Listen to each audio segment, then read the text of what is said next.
चलिए, पिछला लेक्चर में हम लोगों का ये 12 क्वेश्चन हुआ था। ये 12वां क्वेश्चन में लाइन कट गया था, जिसके कारण वो वीडियो रुक गया। अगला वीडियो में हम देख लेते हैं। ये जो लेक्चर 2 ले रहे हैं, इसमें आगे उससे आगे क्वेश्चंस को देख लेते हैं।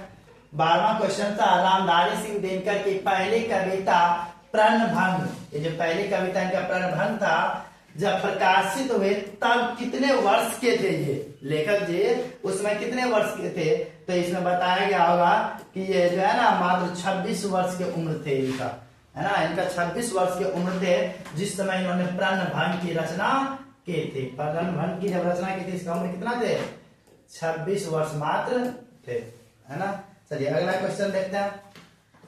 अगला क्वेश्चन से बोल रहा है, किस रचनाकार की पंक्ति है नारी स्वप्न है, नारी सुगंध है, नारी पुरुष की बाह पर झूलते हुए जूही की माला है? यह क्वेश्चन आपको 2019 में पूछा गया है। यह जो है ना किस रचना की पंक्ति है, कौन सा रचना है जिसकी यह पंक्ति लिया गया है कि नारी स्वप्न है, नारी सुगंध है, नारी पुरुष के बाह पर झूलते हुए जूही की माला है। तो यह देखिएगा, इसका लेखक था रामधारी सिंह दिनकर। इन्होंने रचना किए थे अर्धनारीश्वर का। तो अर्धनारीश्वर का जो रचना किया था वही अर्धनारीश्वर का ही यह लाइन है कि नारी स्वप्न है, सुगंध है, पुरुष की बाह की झूलते हुए जूही की माला है। अर्धनारीश्वर का है, जिसका लेखक कौन है? रामधारी सिंह दिनकर जी। चलिए अगला क्वेश्चन देखते हैं।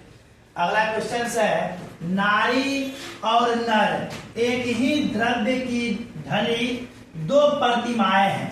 कौन?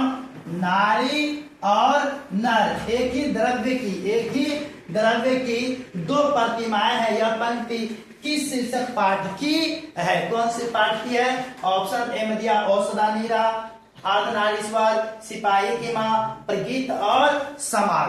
तो इसका सही आंसर होंगे अर्धनारीश्वर। अर्धनारीश्वर में आधा शिव और आधा पार्वती का कल्पित रूपों का वर्णन किया गया है। तो ये चैप्टर कौन सा था? अर्धनारीश्वर। अर्धनारीश्वर हो जाएंगे यहाँ पे। चलिए अगला देख लेते हैं। अगला क्वेश्चन है, पराधीनता के कारण नारी अपने अस्तित्व की अधिकारिणी नहीं रही। यह उक्ति जो है, यह उक्ति मतलब कि यह जो ऊपर लाइन लिखा गया है, उक्ति किस शीर्षक पाठ से है, यानी कहां से यह लिया गया है, कौन से पाठ से लिया गया? अर्धनारीश्वर से, औषधा नीरा से, जूठन से, रोज से।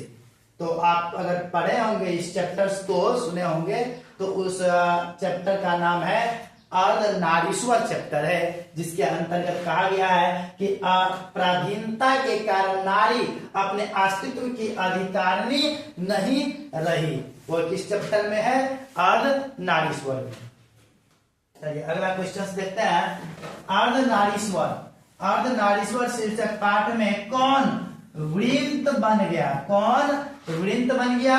और नारी को उसने कली मान लिया, नारी को कली मान लिया, और नर जो है ना वो अपने आप को वृंत बोला कि एक जैसे फूल होता है उसका जो वृंत होती है, नर अपने आप को वृंत बताया और नारी को क्या बताया? यानी नारी को कली बताया गया। क्या बताया गया? कली यानी फूल, है ना, कोमल वस्तु। तो कौन इस बात को इंडिकेट किया था? युवक ने, युवती ने, जनता ने, पुरुष ने। तो यह पुरुषों ने कहा था। किसने बोला था? पुरुषों ने कह दिया, अपने आप को वृंत, और नारी को क्या बना दिया? कली बना दिया। किसने? पुरुष ने। सही आंसर ऑप्शन डी। चलिए अगला क्वेश्चन देखते हैं। भागलपुर विश्वविद्यालय में उपकुलपति पद पर निम्नलिखित में कौन रहे थे? इनमें से कौन लेखक है जो भागलपुर जो विश्वविद्यालय है उस विश्वविद्यालय के उपकुलपति के पद पर नियुक्त रहे थे? तो ये क्वेश्चन आपको 2024 में पूछा गया है। रामधारी सिंह दिनकर, नामवर सिंह, अशोक वाजपेयी, रघुवीर शाह।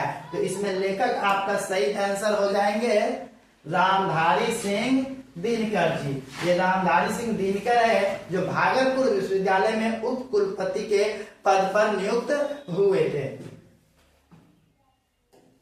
अगला क्वेश्चन है अर्धनारीश्वर किस विधा से संबंध है? कौन सी विधा है? निबंध है, एकांकी है, व्यंग है, कहानी है? यह आपको पता होगा, पढ़े होंगे, तो जिसमें पढ़ाया गया था उसमें इस पर इंडिकेट किया गया था कि यह एक निबंध है। अर्धनारीश्वर क्या है? यह एक निबंध है। ऑप्शन ए होंगे सही, निबंध। 19वां क्वेश्चन देखते हैं।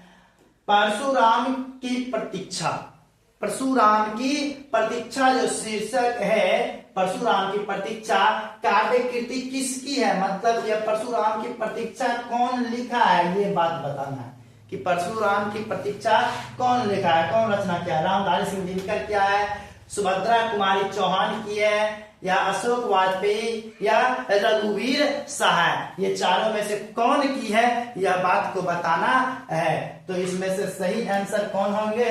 आपका रामधारी सिंह दिनकर जी। रामधारी सिंह दिनकर ने ही परशुराम की प्रतीक्षा शीर्षक काव्य कृति किसकी है? तो रामधारी सिंह दिनकर जी की है। चलिए अगला, ये आज के लेक्चर का ये लास्ट क्वेश्चन है। ये सारे वीवीआई क्वेश्चंस आपके क्वेश्चन बैंक से लिया गया। हर एक क्वेश्चन में देखिएगा कि क्वेश्चन पूछा गया कहीं ना कहीं है, वह आर्ट में हो या फिर साइंस में हो, दोनों का क्वेश्चन बैंक का या निचोड़ लिया गया है। तो चलिए लास्ट क्वेश्चन देख लेते हैं। शंकर और पार्वती का कल्पित रूप, शंकर जी और पार्वती जी का कल्पित रूप कौन से चैप्टर में देखने के लिए मिलता है? तो आपको ये चैप्टर पता ही होगा, अर्धनारीश्वर चैप्टर है। ये अर्धनारीश्वर चैप्टर में आपको शंकर जी और पार्वती जी का दोनों का मिक्सचर कल्पित रूपों का वर्णन किया गया है। तो ये आपका 20 क्वेश्चन यहाँ पर कंप्लीट हो गया। अगर आप समझ रहे हैं, सीख रहे हैं, तो अपने मित्रों को शेयर भी करके बतला सकते हैं। फिलहाल के लिए आपको यह वीडियो देखने के लिए बहुत बहुत धन्यवाद।